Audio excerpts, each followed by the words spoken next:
अस्सलाम वालेकुम। I am homeo physician Shahnaz. उम्मीद करती हूँ आप लोग सब खैरियत से होंगे और मेरा ये न्यू चैनल है, इसको ज़रूर आप सब्सक्राइब कीजिएगा, लाइक कीजिएगा, साथ में बेल आइकॉन है इसको प्रेस कीजिएगा। तो चलें अब मैं शुरू करती हूँ। आज मैं कफ़ के बारे में डिस्कस करूँगी।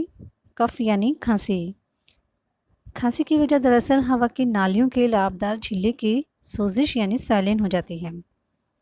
यानी हमें सांस लेने की जो नालियाँ होती हैं उसमें उसकी जो लाभदार झिल्ली है उसमें सोजिश यानी स्वेलिन हो जाती है।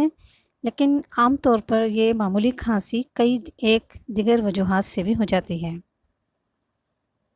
जिसकी मुख्तलिफ़ अलामात के लिहाज से इस मर्ज़ के चंद अक़साम हैं। नंबर 1 सर्दी की खांसी विंटर कफ़, नंबर 2 खुश्क खांसी ड्राई कफ़, नंबर 3 बहुत बलगम वाली खांसी ब्रोंकोरिया।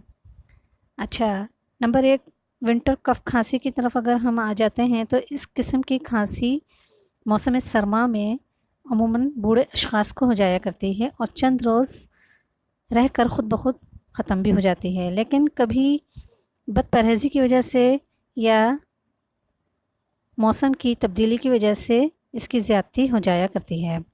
अच्छा, खुश्क खांसी नंबर 2 पे खुश्क खांसी आ जाती है यानी ड्राई ब्रोंकाइटिस। इस किस्म की खांसी में या तो बलगम बिल्कुल ही नहीं होता, यानी बिल्कुल बलगम नहीं निकलता, और अगर निकलता है तो बहुत ही कम। नंबर 3 बहुत बलगम वाली खांसी ब्रोंकाइटिस। इस किस्म की खांसी में पतला लेसदार और चमकीला बलगमी मादा बकसरत खारिज होता है। अच्छा, अब हम इसके कॉज या असबाब की तरफ आ जाते हैं।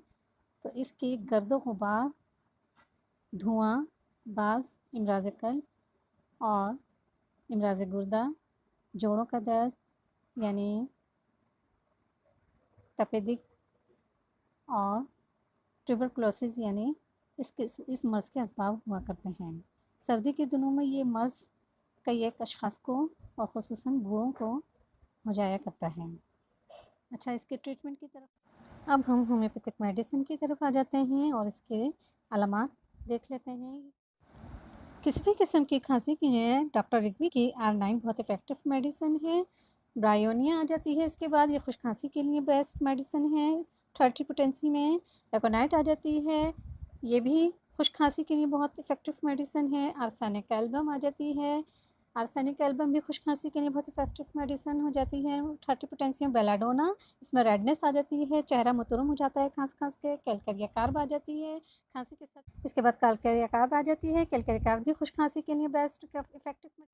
अब हम कुछ होम्योपैथिक कफ सिरप की तरफ आ जाते हैं। इसमें बच्चों के लिए भी हैं, बड़ों के लिए भी हैं, चाहे वो कफ कोल्ड हो या ड्राई हो, दोनों किस्म के कफ़ के लिए मौजूद हैं ये सिरप। बच्चों के लिए इफ़ेक्टिव हैं, बड़ों के लिए भी इफ़ेक्टिव हैं और होम्योपैथिक स्टोर से ये आसानी से आपको मिल जाएंगे। अच्छा, अब हम इसकी कुछ ज़रूरी हिदायत की तरफ आ जाते हैं। इसमें मर्ज़ के असल सबब को मालूम करके इसको रफ़ा किया जा सकता है, यानी खांसी के असल सबब को मालूम करके इसको ट्रीटमेंट किया जा सकता है।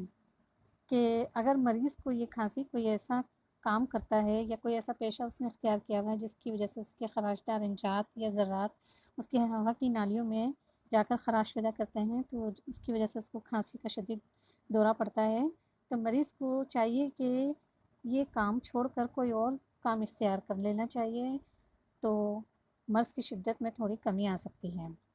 अच्छा, सर्दी से मरीज़ को महफूज रखना चाहिए, हाज़मे का ख़्याल रखना चाहिए और कॉन्स्टिपेशन यानी कब्ज़ नहीं होने देना चाहिए, और मरीज़ को मुनासिब आबो-हवा में रहना चाहिए जो कि इसकी तबीयत के मुवाफ़िक हो, और सिगरेट से परहेज़ लाज़मी है। सिगरेट बहुत ज़्यादा शदीद नुकसानदेह है, इससे भी खांसी का दौरा पड़ जाता है, और बाज़ औक़ात ये बहुत ज़्यादा इसका आदी हो जाए सिगरेट नोशी का कोई पेशेंट, तो ये कैंसर का भी सबब बन सकता है। तो उम्मीद करती हूँ मेरी ये वीडियो आपको पसंद आएगी और आप इन बातों पर अमल करेंगे, मेडिसिन्स स्टार्ट करेंगे, तो इंशाल्लाह सेहतमंद रहेंगे। अपना ख़्याल रखिएगा, दुआओं में याद रखिएगा। अल्लाह हाफ़िज़।